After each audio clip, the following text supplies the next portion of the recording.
आप सभी का स्वागत है आपके अपनी YouTube channel Ayurvedic secrets of health में। एल्यूमिनियम बना सकते थे।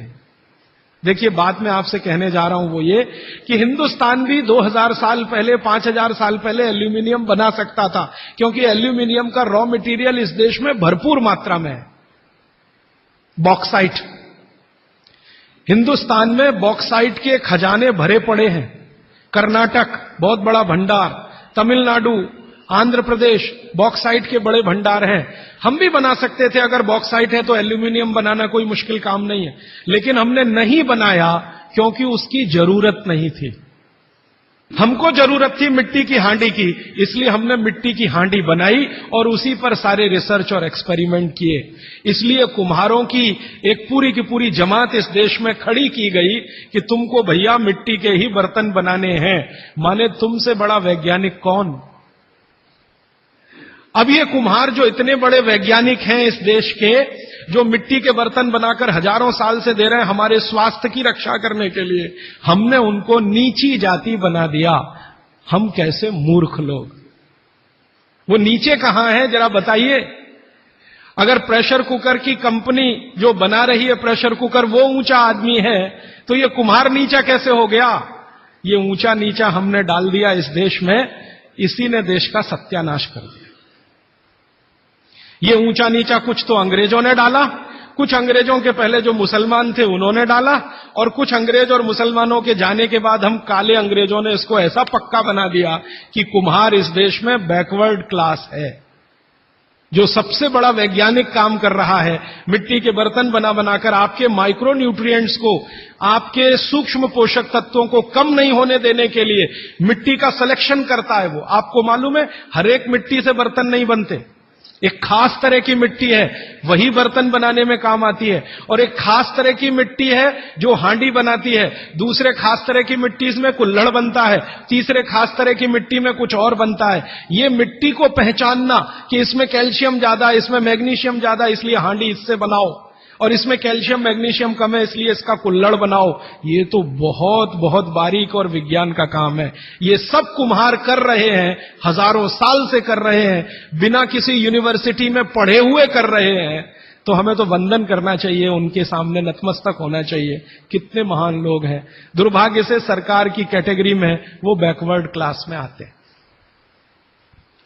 तो ये जो मिट्टी के बर्तन की बात हुई, वो मिट्टी के बर्तन की बात इसलिए कि माइक्रो न्यूट्रिएंट्स का सब कुछ सामान्य रहता, इसलिए हमारे यहां एल्यूमिनियम के बर्तन या दूसरे मेटल के बर्तन का चलन कम है। भगवान के लिए तो बनाते नहीं, धातुओं के बर्तन में खाना नहीं बनता, सभी मंदिरों में भोजन और प्रसाद ज्यादातर मिट्टी के। तो आप भी कर लीजिए ये काम, प्रेशर कुकर निकालिए, मिट्टी की हांडी ले आइए। तो आप कहेंगे जी दाल देर में पकेगी, सिद्धांत ही वही है दाल का, तो जो देर में खेत में पकी है वो देर में घर में भी पकेगी। तो आप बोलेंगे फिर टाइम मैनेजमेंट कैसे होगा? मैं आपको सरल बता देता हूं। दाल को हांडी में रख के चढ़ा दीजिए, बाकी सब काम करते रहिए, घंटे डेढ़ घंटे में पक जाएगी। उतार लीजिए, फिर खा लीजिए। घंटे डेढ़ घंटे में आपके झाड़ू पोछा, दूसरे बर्तन साफ करना, कपड़े साफ करना, या जो भी काम करना है, पढ़ना लिखना, बच्चों को पढ़ाना, वो करते रहिए, वो दाल पकती रहेगी। ये है भागवत जी का सूत्र कि ऐसा भोजन नहीं करना जो बनाते समय, पकाते समय सूर्य के प्रकाश से वंचित हो और पवन के स्पर्श से वंचित हो। यह तभी संभव है जब आप खुले बर्तन में खाना बनाएं, तो पवन भी अंदर आए और सूर्य का प्रकाश की किरणें भी अंदर आए खुले बर्तन में। और वो खुला बर्तन सबसे अच्छा मिट्टी का हांडी। आप कहें जी मिट्टी की हांडी के बाद अगर कोई चीज है तो हमारे यहां एक मेटल बनता है जिसको आप लोग कहते हैं एलॉय है, कांसा। कांसा आपने सुना है, शायद देखा भी हो किसी के घर में। तो दूसरा सबसे अच्छा माना जाता है कांसा, तीसरा सबसे अच्छा माना जाता है पीतल।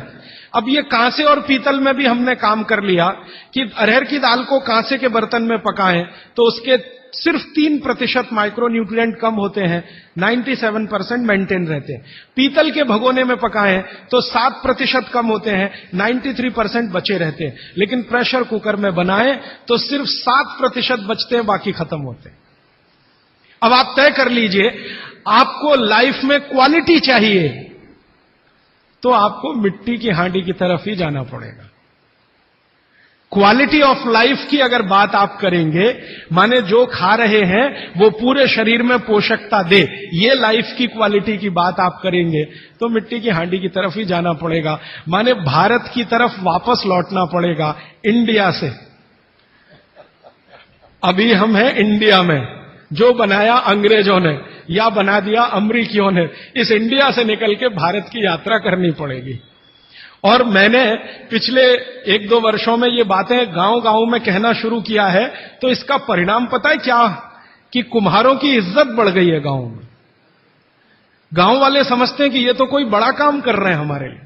और मैं मानता हूं कि मेरे व्याख्यान की अगर कोई सार्थकता है तो वो ये कि कुम्हारों की इज्जत इतनी बढ़ जाए कि वो पंडितों के बराबर आ जाएं, क्योंकि वो किसी से नीचे नहीं है, क्योंकि वो किसी से छोटे नहीं है। भले वो मिट्टी के बर्तन बना रहे हैं, बहुत वैज्ञानिक काम वो कर रहे हैं। और मजे की बात कि वो हांडी बना के आपको 20-25 रुपए में ही दे रहे हैं, प्रेशर कुकर तो 250-300 रुपए का है।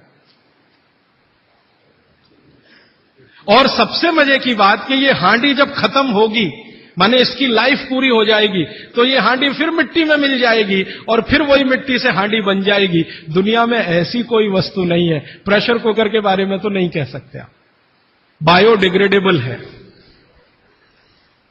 तो आप कोशिश करें अपने घर में थोड़ा परिवर्तन करें। अब मैं आखिरी बात जो आज की कह रहा हूं वो ये, मैंने पिछले 2 वर्षों में मैं होम्योपैथी की भी चिकित्सा करता हूं, तो बहुत सारे पेशेंट मुझे फोन करते हैं, राजीव भाई ये। तो मैंने कुछ पेशेंट को खास कर कहा कि देखो भैया, आपको मैं कोई दवा नहीं दूंगा।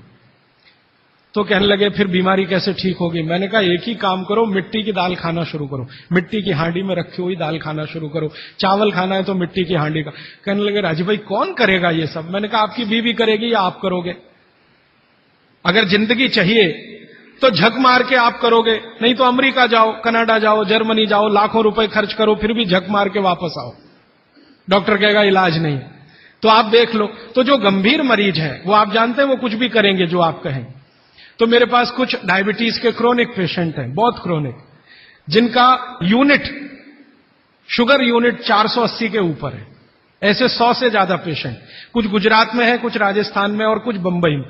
मैंने उनको कहा ध्यान से मिट्टी का बर्तन ले आओ और शुरू करो। अब बर्तन लाने में तकलीफ हुई तो कुम्हार को ढूंढना पड़ा, तो लेकिन मिल गया।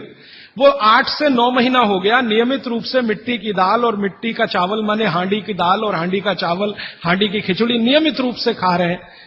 और अब तो उन्होंने मिट्टी का तवा भी ले आया अपने घर में रोटी बनाने के लिए।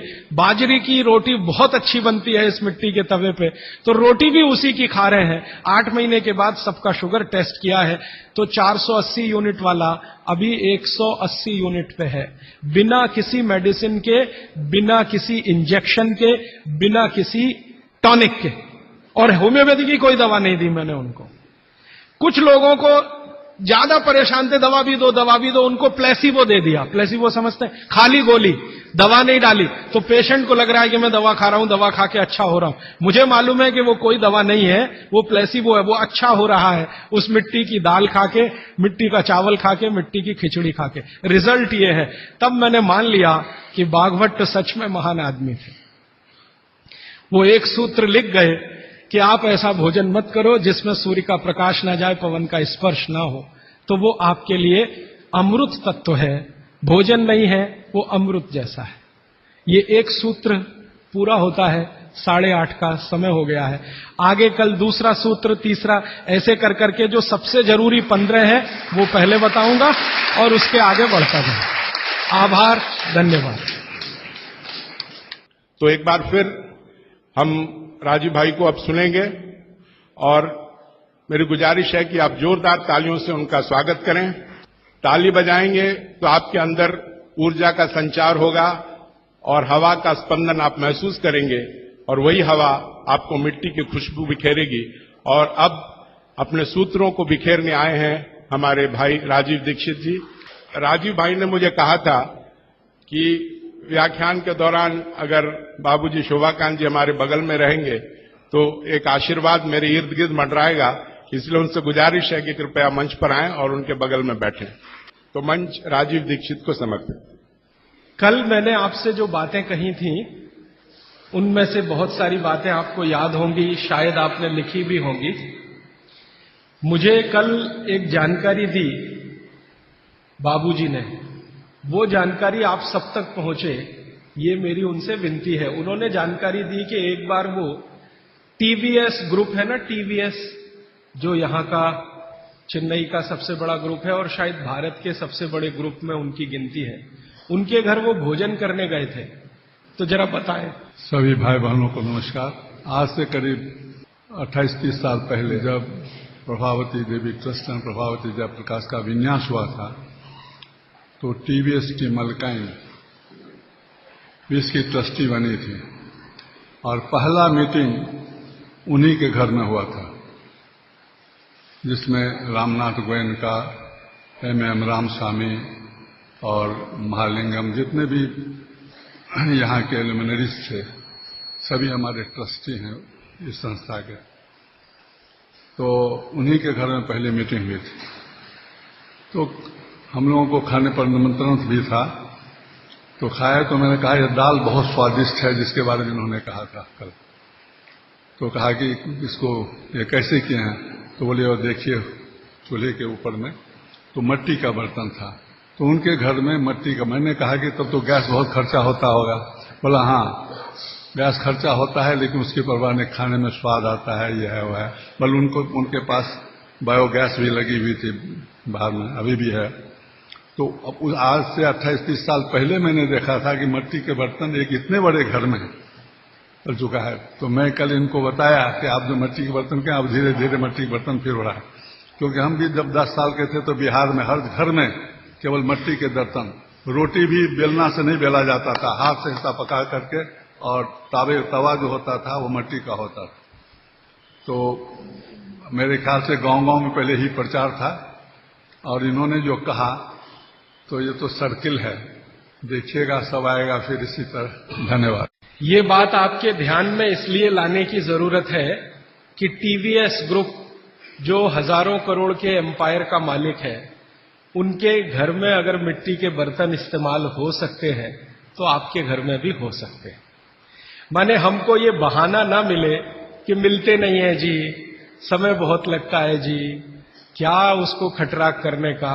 ये जो मन के अंदर की हमारी जो रुकावटें हैं, ये कभी नहीं आए, इस दृष्टि से इस उदाहरण का बहुत महत्व है। और ये उदाहरण मैं हिंदुस्तान के ऐसे हजारों लोगों के बारे में बता सकता हूं, जिनको आप रोज अखबारों में देखते हैं, न्यूज़पेपर में देखते हैं, टीवी पे देखते हैं। ज्यादातर के घरों में मिट्टी के बर्तन रसोई में इस्तेमाल होते हैं। आपको सुन के हैरानी होगी, धीरू भाई अंबानी के घर में रोटी हमेशा मिट्टी के तवे पे ही बनती है। धीरू भाई अंबानी के घर में रोटी हमेशा तवे पे बनती है। एक बार मुझे भी मौका मिला उनकी धर्मपत्नी श्रीमती कोकिला बहन से बात करने का कि आप ये मिट्टी के तवे पे रोटी क्यों बनाती हैं, ये तो पिछड़ेपन की निशानी है। ये ऐसा मैंने जानबूझ के बोला। हम तो ऐसा मानते हैं कि आप 18वीं शताब्दी में जा रहे हैं, मिट्टी के बर्तन की रोटी माने तवे की। तो कोकिला बहन ने कहा कि जो कहे, मुझे उसकी परवाह नहीं, मुझे ये रोटी पसंद है और हमारे घर के सब लोगों को पसंद है, इसलिए हम मिट्टी के बर्तन में ही रोटी बनाते हैं। पूरे गुजरात में आप जाएंगे, राजस्थान में जाएंगे, अभी भी 1-2 नहीं, लाखों नहीं, करोड़ों लोग हैं जो मिट्टी के तवे पे रोटी बना रहे हैं और खा रहे हैं। और मैं विनम्र रूप से आपसे कहना चाहता हूं कि वो आपसे ज्यादा स्वस्थ है और आपसे ज्यादा तंदुरुस्त है। अगर हमें अपना स्वास्थ्य और तंदुरुस्ती बना के रखनी है, बचा के रखनी है, तो ये बातें आपको अपने जीवन में, आचरण में उतारने की आवश्यकता है। और ये बातें अगर आपके आचरण में आती हैं तो कितनी बड़ी चीज होती है इस देश में कि अगर मान लो हिंदुस्तान में 112 करोड़ लोग हैं, 112 करोड़ लोगों में 20 करोड़ परिवार है, 20 करोड़ परिवारों में 20 करोड़ रसोई घर है। अगर 20 करोड़ रसोई घर में मिट्टी का तवा आने लगे तो 20 करोड़ तवा बनने लगेगा और लाखों कुम्हारों को रोजगारी मिल जाएगी जो बेरोजगार बैठे हैं, जिनके पास काम नहीं। अगर मिट्टी की हांडी में 20 करोड़ परिवारों में दाल बनने लगेगी, चावल बनने लगेगा, तो करोड़ों कुम्हारों को हांडी बनाने का काम मिल जाएगा जो आज बेकार बैठे हैं। और हिंदुस्तान में कुम्हारों की संख्या लगभग उतनी ही है जितनी ब्राह्मणों की है, सरकार के आंकड़े हैं, लगभग 18% कुम्हार हैं और कुम्हार जैसी जातियां हैं, 18% ही ब्राह्मण है। तो इतने बड़े समाज को अगर रोजगार हम दे पाते हैं तो बहुत बड़ी बात है। इसलिए अर्थव्यवस्था को भी मदद होती है, आपका स्वास्थ्य तो अच्छा रहता ही है। और मेरी जो मन की बात है वो आपसे मैं शेयर करना चाहता हूं कि मिट्टी से आपका जुड़ाव रहता है। मिट्टी से जुड़े रहना ये सबसे बड़ी बात मानी जाती है। हम पता नहीं कहां कहां से चेन्नई में आए हैं, कोई बिहार से आया, कोई राजस्थान से, कोई गुजरात से, लेकिन अक्सर मन में आता है कि अपनी मिट्टी से जुड़े रहें। तो अपनी मिट्टी से चेन्नई जैसे शहर में जुड़े रहने का एक ही रास्ता है कि आप इन मिट्टी के बनाए हुए बर्तनों का इस्तेमाल करें। तो स्वास्थ्य की दृष्टि से तो बहुत ही अच्छा है और अर्थव्यवस्था के लिए भी बहुत अच्छा है। मैंने कल जो बातें कही थी उनको 1 मिनट में फिर से रिपीट करता हूं। कल मैंने एक ही सूत्र का आपके सामने विश्लेषण किया था, भागवत ऋषि का लिखा हुआ, कि जिस भोजन को बनाते और पकाते समय पवन का स्पर्श और सूर्य का प्रकाश ना मिले वो भोजन को कभी नहीं करना। इस विश्लेषण में से शुरू हुआ कि पवन का स्पर्श और सूर्य का प्रकाश कहां कहां नहीं मिलता। तो सबसे पहली चीज निकल के आई प्रेशर कुकर। प्रेशर कुकर का खाना ना खाएं, कल मैंने बहुत विस्तार से बता दिया, आज सिर्फ दोहरा रहा हूं याद रखने के लिए। और उसके विकल्प के रूप में मैंने आपसे कहा मिट्टी के बर्तनों में खाना बनाएं।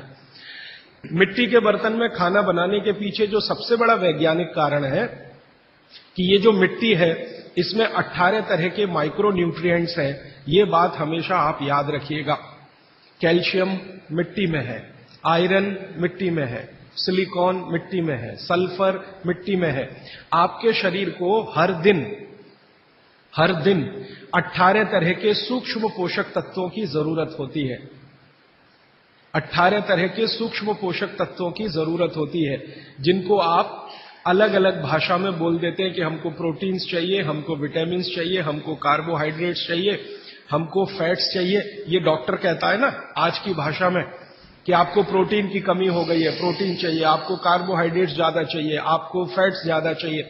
तो ये जो कुछ भी चाहिए इनको रसायन शास्त्र की भाषा में मैंने आपको समझाया कल, और आज कह रहा हूं कि ये 18 तरह के सूक्ष्म पोषक तत्व हैं जिनको मिल जाने से आपके भोजन को संपूर्णता मिलती है, माने भोजन पूर्ण होता है। और संयोग से या प्रकृति के कुछ ऐसे नियम से ये सारे तत्व मिट्टी में हैं, इसलिए मिट्टी के बर्तनों का उपयोग आपके लिए बहुत ही अच्छा है। दूसरा मैंने आपको कारण बताया था विज्ञान का। जिस वस्तु को खेत में, कृषि भूमि में पकने में जितना ज्यादा समय लगता है, रसोई घर में भी उसको ज्यादा समय में ही पकाना चाहिए। क्योंकि मैंने आपसे कहा कि खेत की मिट्टी में अरहर की दाल खड़ी है, 7-8 महीने में तैयार होती है। 7-8 महीने धीरे धीरे उसने प्रोटीन लिया, प्रोटीन के रूप में कुछ केमिकल्स उसने लिए मिट्टी से। ये 7-8 महीने तक लेते रहे अरहर की दाल के दाने, उसकी जड़ों की मदद से, तने की मदद से। अब वो दाल तैयार हुई है तो उसको पकाने में भी समय लगना चाहिए। जल्दी से आपने पका दिया तो उसके अंदर जो प्रोटीन्स गए हैं, जो बहुत तरह के माइक्रो न्यूट्रिएंट्स मिट्टी से अंदर गए हैं, इनको वापस आपके शरीर में आने में संभावना नहीं है। वो टूटेंगे तो आपके लिए उपयोगी उतने नहीं होंगे। मैंने आपसे कहा कि प्रेशर कुकर में वाष्प का दबाव इतना ज्यादा होता है कि दाने टूटते हैं, पकते नहीं है, वो टूटते हैं। और टूटे हुए दाने, गर्म पानी है नीचे से, वो आपको ऐसा लगने लगता है कि वो पक गए हैं। वो पके नहीं है, वास्तव में वो सॉफ्ट हो गए हैं, मुलायम हो गए हैं। पकने से मतलब मैंने आपको बताया था कि उसके अंदर जो कुछ भी प्रकृति ने दी है पोषकता, वो आपको मिलने की स्थिति में आ गई या नहीं, तब हम उसको कहते हैं कि ये पक गया है। चाहे वो गेहूं का दाना हो, चाहे अरहर का दाना हो या तुअर का। तो ये बात अगर आपके ध्यान में आती है कि पकना मतलब क्या होता है और उबलना मतलब क्या होता है। एक शब्द है उबलना। उबलना होता है प्रेशर कुकर में, पकना होता है मिट्टी की हांडी में। क्योंकि मिट्टी की हांडी में धीरे धीरे पकती है हर चीज। कारण क्या है? मिट्टी जो है ना, ऊष्मा की कुचालक है। आप में से जो विद्यार्थी हैं वो जानते हैं, बैड कंडक्टर है, ऊष्मा की कुचालक है। माने मिट्टी को कोई चीज जल्दी ऊष्मा के रूप में मिलेगी नहीं, धीरे ही धीरे मिलेगी। तो धीरे ही धीरे फिर दाल पकेगी। और दाल पकेगी तो धीरे धीरे उसके माइक्रो न्यूट्रिएंट्स पानी के साथ आएंगे, फिर आप वो खाएंगे तो आपके शरीर को पूरी पोषकता मिलेगी। और भगवान ने जो चीजें बनाई है, प्रकृति ने जो चीजें बनाई है, उनकी पोषकता आपको मिले इसके लिए बनाई। ये जो दाल बनी है ना, आप अगर ध्यान से देखें तो दाल का ऊपर का हिस्सा है जो आप खा रहे हैं फल के रूप में, बीच का हिस्सा है वो जानवर खा रहे हैं। तो भगवान ने, प्रकृति ने ऐसी व्यवस्था दी है, गेहूं है, गेहूं का ऊपर का हिस्सा है वो आप खा रहे हैं, बीच का जो बचा हुआ हिस्सा है जिसको तना कहते हैं वो जानवर खा रहे हैं, और अंत का बचा हुआ जो हिस्सा होता है जिसको जड़ कहते हैं वो धरती के लिए होता है, मिट्टी के लिए होता है। प्रकृति ने बहुत सोचकर ये सब बनाया, भगवान ने बहुत सोचकर बनाया। मनुष्य के लिए एक हिस्सा, उसमें से थोड़ा आप चाहें तो पक्षियों को भी खिला सकते हैं। तो मनुष्य और पक्षियों के लिए एक हिस्सा, जानवरों के लिए दूसरा हिस्सा, और प्रकृति की धरती या मिट्टी के लिए तीसरा हिस्सा। हर एक फसल में यही देखेंगे आप। तो जो आपके लिए बनाया है भगवान ने, वो बहुत सोच समझकर बनाया है। जो जानवरों के लिए है वो भी सोच समझकर है, और मिट्टी के लिए, तो उसका अगर जीवन में फायदा उठाए तो बहुत अच्छा होगा। और बागभट्ट जी इसी के लिए शायद ये सूत्र लिख कर गए। तो कल बहुत ज्यादा बात हुई प्रेशर कुकर के बारे में।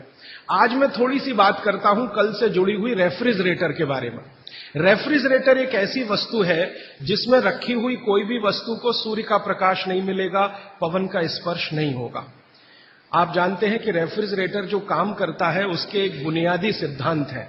वो क्या सिद्धांत है? आपके रूम का जो टेम्परेचर है, आपके कमरे का जो तापमान है, उससे नीचे का तापमान वो पैदा करेगा। अब ये प्रकृति की मदद से नहीं हो सकता, क्योंकि प्रकृति की मदद से तो आपका रूम टेम्परेचर 30 डिग्री, 35 डिग्री या 22 डिग्री, 25 डिग्री है। तो प्रकृति के विरुद्ध जाकर उसको काम करना पड़ेगा, तो उसके लिए कुछ एक्स्ट्रा एफर्ट्स लगेंगे। तो ऐसी गैस रसायन शास्त्र में जो तापमान को कम करने में काम में आती हैं, उन गैसों का इस्तेमाल रेफ्रिजरेटर करेगा। और एक दो नहीं, ऐसी 12 गैसों का इस्तेमाल रेफ्रिजरेटर करता है, जिनको विज्ञान की भाषा में CFCs कहते हैं, क्लोरो फ्लोरो कार्बन्स, जिसमें क्लोरीन भी है, फ्लोरीन भी है और कार्बन डाइऑक्साइड। अगर आप रसायन शास्त्र की डिक्शनरी निकाल कर देखें, आप में से जिन्होंने पढ़ा है केमिस्ट्री उनके लिए तो आसान है, जिन्होंने नहीं पढ़ा वो डिक्शनरी निकाल कर देखें। क्लोरीन, क्लोरीन के सामने लिखा हुआ है जहर। सीधे डिक्शनरी देखें, टेक्स्ट की बात नहीं कर रहा हूं, एक डिक्शनरी खरीद लें केमिस्ट्री की और क्लोरीन शब्द देखें तो सामने ही लिखा हुआ है जहर। और फिर फ्लोरीन देखें तो अत्यंत जहर, और कार्बन डाइऑक्साइड तो जहर का बाप। आप जानते हैं कि शरीर का ये जो श्वासोश्वास की क्रिया है, प्राणायाम जिसको आप कहते हैं, इसमें आप हमेशा कार्बन डाइऑक्साइड छोड़ते हैं। ये क्यों छोड़ते हैं? रख लीजिए इसको अंदर। अगर इससे इतना ही प्रेम है कि रेफ्रिजरेटर लाके आपने घर के सबसे अच्छे स्थान पर रखा है, जो हर समय कार्बन डाइऑक्साइड से ही खेल रहा है, तो आप अंदर की कार्बन अंदर ही रख लीजिए, बाहर मत छोड़िए। बहुत प्रेम है आपको इससे, तो आप मर जाएंगे। शाम नहीं लगेगी, रात नहीं लगेगी, मिनट में मर जाएंगे। इसलिए प्रकृति ने व्यवस्था ऐसी बनाई है कि कार्बन डाइऑक्साइड जो आपको मार डालेगी, इसको बाहर निकालते रहना है। अब ये बाहर निकले तो आप स्वस्थ रहें। कार्बन डाइऑक्साइड जैसी ही खराब गैसों में क्लोरीन और फ्लोरीन की गिनती होती है। अब ये तीनों, कार्बन से मिला हुआ, क्लोरीन से मिला हुआ, फ्लोरीन से मिला हुआ 12 गैस एक साथ रेफ्रिजरेटर छोड़ता है। CFC1 गैस का नाम है, CFC1, CFC2, CFC3, ऐसी CFC12 तक 12 गैसें एक साथ छोड़ता, 24 घंटे छोड़ता रहता है, क्योंकि वो चालू है आपके घर में। अब इसमें आपने जो कुछ भी रखा है वो सब इन गैसों के प्रभाव में आता है। आप बोलेंगे जी हमने तो भोजन को ढककर रखा है। कितना भी ढक के रखिए, क्योंकि गैसों का असर इतना तीव्र है कि स्टील को तोड़ के निकल जाने वाली गैसें हैं। स्टील के मोटे पट्टे को रख दीजिए, उससे निकल जाने वाली गैस है, हाई प्रेशर की। तो अगर आप इतने सारे जहरीली गैसों से युक्त भोजन को 2 घंटे, 3 घंटे, 5 घंटे उसमें रख के फिर खा रहे हैं, तो माफ कीजिए, आप भोजन नहीं जहर ही खा रहे हैं। बस जहर में अंतर इतना है कि एक जहर है तात्कालिक और दूसरा है दीर्घकालिक। दीर्घकालिक जहर थोड़ा थोड़ा खाएं तो 5-7 साल में पता चला देगा, तात्कालिक खाएं तो 1 मिनट में आपको पता चल जाए। तो इसलिए मेरी आपको विनती है कि आपके घर में रेफ्रिजरेटर अगर ले लिया है तो इसका इस्तेमाल कम करिए, सबसे अच्छा है बंद करिए, और मेरी बात माने तो बेच दीजिए। कोई भी सेकंड हैंड खरीद लेगा और नहीं बिकता तो लोहे के भाव में बेच दीजिए, तो भी आप फायदे के सौदे में रहेंगे। क्योंकि इसके रखे रहने से जो मन में लालच है, लालच पता है क्या है? अगर ये है तो कुछ तो करो इसका, अगर ये है तो कुछ तो करो इसका, अगर ये है तो कुछ तो करो इसका। तो कुछ तो के चक्कर में हम जबरदस्ती ज्यादा खाना बनाते हैं और इसमें रखते जाते हैं। सवेरे का शाम को, शाम का अगले दिन सवेरे, अगले दिन का शाम को, ये चक्कर चलता रहता है। और ये चक्कर में खाने का, पोषकता का नाश होता रहता है। और मैं आपको एक विनम्रता पूर्वक दूसरी जानकारी देना चाहता हूं कि रेफ्रिजरेटर का आविष्कार हुआ तो उसके पीछे कारण क्या था। हर वस्तु के आविष्कार के पीछे कारण होता है। तो इसका कारण था ठंडे देशों की, ठंडे देश हैं America, Canada, Germany, France, Sweden, Switzerland, Denmark, Norway, इन देशों की आबो हवा। आप जानते हैं कि ये ठंडे देश हैं, -40 डिग्री सेंटीग्रेड तापमान होता है, और ज्यादा से ज्यादा प्लस में जाएं तो 15 से 20 डिग्री सेंटीग्रेड रहता है। तो 15-20 से -40 तक टेम्परेचर का जो वेरिएशन है, ये बहुत तकलीफ देने वाला वेरिएशन है। आप कभी एक अनुमान करने के लिए प्रयोग करिए। मैंने किया था, मैंने एक प्रयोग किया था कि एक बार मैंने क्या किया, बर्फ का सिल्ली 1, 2, 3 चारों तरफ से लगा के मैं उसके बीच में लेट गया। तो 15 मिनट में मेरा शरीर अकड़ गया, 15 ही मिनट में। जबकि मैंने खूब प्राणायाम और ये सब किया, 15 मिनट में शरीर अकड़ गया। और उस दिन मैंने मेरी बायोकेमिस्ट्री को ऑब्जर्व किया तो मैं बहुत ही परेशान था। फिर मैंने सोचना शुरू किया कि उन लोगों का क्या होता होगा जो इसी बर्फ के तापमान में 6-6 महीने सोते हैं, रहते हैं, लेटते, उनका क्या होता हो। 8-8 महीने धूप नहीं निकलती कनाडा में, अमेरिका में, यूरोप के देशों, धूप नहीं निकलती, टेम्परेचर नहीं होता, और यही परिस्थिति में उनको सोना पड़ता है। तो कितनी तकलीफें उनके शरीर को होती होंगी, और शरीर के साथ उनके भोजन को होती होंगी, क्योंकि शरीर भोजन से ही है। तो भोजन को ये सारी तकलीफें थोड़ी कम हो, उसके लिए वहां के वैज्ञानिकों ने रात दिन मेहनत करके ये मशीन बनाई। और उन्होंने कहा कि जो टेम्परेचर को हम प्रकृति के रेगुलेशन में है, हम उसे कंट्रोल नहीं कर सकते, कुछ एरिया हम ऐसा बनाएं जिसको हम कंट्रोल कर सकें, हम जब चाहें टेम्परेचर को बढ़ा सकें, घटा सकें। इसके लिए रेफ्रिजरेटर बना। तो ये उनकी मजबूरी में से निकली हुई मशीन है। कोई उन्होंने बहुत आगे प्रोग्रेस करके ये बनाया, ऐसा नहीं है, उनकी मजबूरी है, उस मजबूरी में से ये निकला। और उनकी सबसे बड़ी मजबूरी ये है कि एलोपैथी में कई दवाएं ऐसी हैं जो ज्यादा तापमान पे खत्म हो जाती हैं और कम तापमान पे भी खत्म हो जाती है।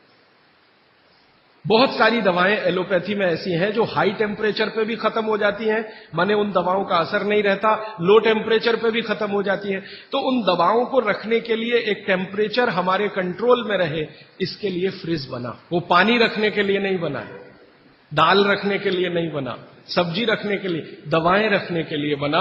और आपको एक और जानकारी दूं कि यूरोप में ये जब आविष्कार किया सबसे पहले, तो मिलिट्री के लिए इसका उपयोग हुआ था, और मिलिट्री के लिए ही ये बना था। क्योंकि आर्मी के जो सैनिक हैं वो चुस्त दुरुस्त और तंदुरुस्त रहने चाहिए, जब जरूरत हो दवाएं उनको समय पर उसी टेम्परेचर की मिलनी चाहिए, इसके लिए ये फ्रिज आया। ये हमारे लिए नहीं बना, हिंदुस्तान के लिए तो इसकी कोई आवश्यकता नहीं। और यूरोप में एक दूसरी समस्या है, आप जानते हैं कि जहां 6 से 8 महीने बर्फ पड़ेगी, वहां हर चीज जरूरत की समय पर नहीं मिलेगी। मान लीजिए ये जो समय है ना, दिसंबर, जनवरी, फरवरी, मार्च, ये सब वहां बर्फ का समय है। अब इस बर्फ के समय में वो चाहे कि आलू चाहिए, नहीं मिलेगा, टमाटर चाहिए, नहीं मिलेगा, भिंडी चाहिए, नहीं मिलेगी, गाजर चाहिए, कुछ नहीं मिलेगा उनको। बर्फ मिलेगी, खा लो तो खा लो, नहीं तो उसको गर्म करके पानी बना लो, और कुछ नहीं मिलेगा। तो जो कुछ नहीं मिलेगा, उस समय कुछ चीजों को स्टोर करके रखने के लिए रेफ्रिजरेटर है। जब मिल रहा है तो इकट्ठा खरीदो और स्टोर करके इसको रखना। अब गलती तो ये हो गई हम लोगों से कि हमने बिना सोचे समझे विचार किए उनकी नकल के साथ ये ले आया अपने घर में, और ऐसे लोगों के घर में भी ले आया जो केमिस्ट्री बहुत अच्छे से जानते हैं, जो क्लोरोफ्लोरोकार्बन्स को रोज पढ़ते हैं और पढ़ाते हैं, उनके ही घर में फ्रिज। मैं कहता हूं प्रोफेसर साहब आप ये क्या गजब कर रहे हैं, आप तो जानते हैं क्या करें, पत्नी नहीं मानती, बच्चे नहीं मानते, तो आपकी केमिस्ट्री पत्नी को क्यों नहीं समझाई अभी तक? तो कहते समझती नहीं। तो मैंने कहा फिर आप प्रोफेसर क्यों हो गए?